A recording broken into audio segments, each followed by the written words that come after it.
всичко както трябва. Поздравления ли? Ще кажа на всички оценките.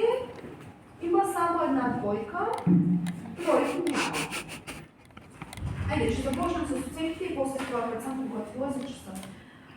По номера, така както бяха в папките. Така. Мирослав Матетица. Моника Димитрова не е правила, сега ще работи в тази. По общите задачи. Така. Моника Лутасова Петица, Надежда Петица, Неделин Шестица, Никола Стоинова 5, Никола Петрова 2, Никола Банева 5, Павла 4, Патрисия 4, Рая Георгиева 6, Рая Николова Петица и Словена 4. Това са оценките от практическите задачи, ще бъдат нанесени за днешния урок, като текуща оценка и в коментарите да пишат, че са практически задачи. Да се вижда за какво са оценките. Това има пропуски, много са малко шестиците, виждате, но всъщност вие самите знаете какви задачи предавате и какво запаси. Никола Господинова, всичко ти е перфектно, но нямаш анкета. Двата ти файла на Excel са перфектни. Имаш печица, защото ти е анкета.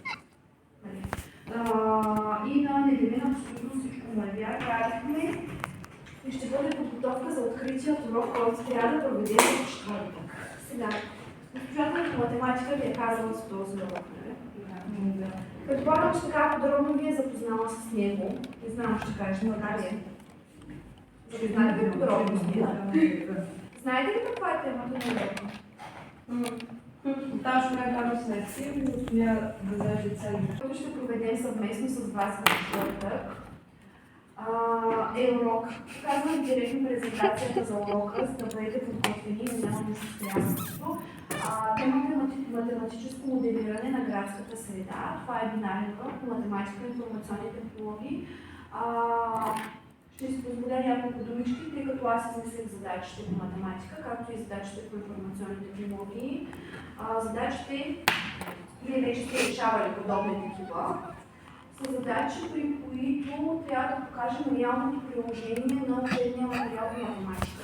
Неговото реално приложение в истинския живот, къде се използва педагогиката, къде се използват метричните зависимости в правилния триъгълник и че това ще учите нещо. Къде ще ми трябва? Този урок е пълното доказателство защо ми трябва Питагорова теорема и метрични зависимости и защо ми трябва филтриране, сортиране, справки и обобщени таблици. Ще влезем в ролята на Easy Property Group. Направила съм специално и лого за този урок. Доста си поиграх. Направили сме структура от 5 отдела, като госпожата ви е казала, че ще бъдете разделени на 5 отдела, но всъщност ще бъдете разделени само на 4 отдела. 5 отдел ще бъдат нашите гости. Всъщност тя ще ги накараме също да решават задачи като Лена, Александър, Мирослав, Никола Господинова, Никола Петрова, Словена и Надежда. Отдел 3. Дария, Бояна, Мирела, Мирена, Патрисия, Рая, Николова.